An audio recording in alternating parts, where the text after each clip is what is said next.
Hello again.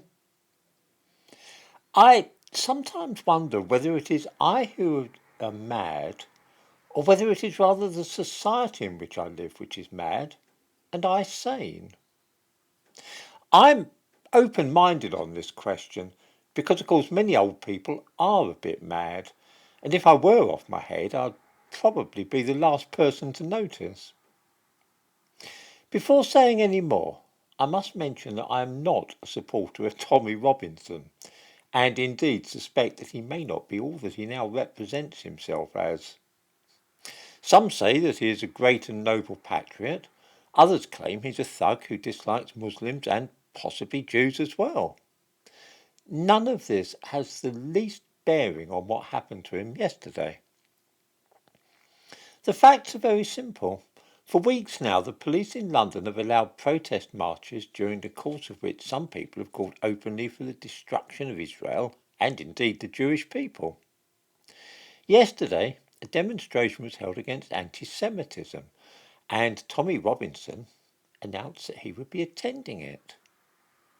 Those attending the protest march said that they didn't want him to be at their march. This is all beyond dispute, by the way. There is, of course, nothing here which need concern the police. If I wish to attend a protest march, either against anti-Semitism or in favour of Palestinian independence, I may do so if it's held publicly on the streets. As long as I behave myself and don't cause trouble, the police have nothing to do with the case.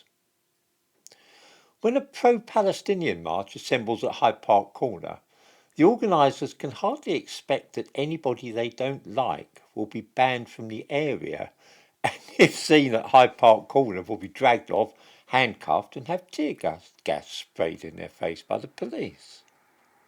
That would be mad, wouldn't it? And yet that is exactly what happened yesterday. The organisers of a protest march said that they didn't want Tommy Robinson to take part. He was sitting and eating his breakfast in a cafe near to the spot where the march was due to begin, and the police turned up and arrested him. They said that he was causing alarm and distress to the people gathering outside the courts of justice. He was then arrested, his hands handcuffed behind his back, and tear gas squirted in his face. The terrifying thing is that not one newspaper this morning is expressing any disquiet about this. A march of 50 or 60,000 people was entirely peaceful, and the only violence was initiated by the police themselves. Isn't that a bit odd?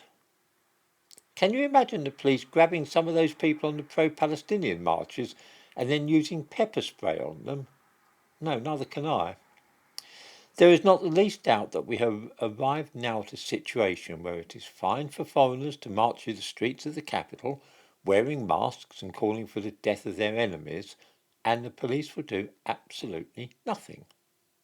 When an Englishman decides to have breakfast near a protest march, this is claimed to be, though, alarming and distressing enough that only tear gas will be sufficient to deal with the situation. As I say, I'm very suspicious about Tommy Robinson, and I have an idea that he and I would not see eye to eye on very much, but that's quite irrelevant. If this kind of thing is allowed to pass unremarked, then it's likely to become the norm. If nobody makes a fuss about Tommy Robinson being treated in this fashion, then next week it will be reporters from The Guardian, or Muslims, or Jews who are subjected to similar brutality. As I say, perhaps I'm the mad one, and this kind of behaviour from the police is nothing at all to be concerned about. If so, then I'm glad to be mad, because I think that it is more honourable and decent to be a minority of one in such circumstances than to go along blindly with what everybody else is prepared to accept now as normal and unremarkable.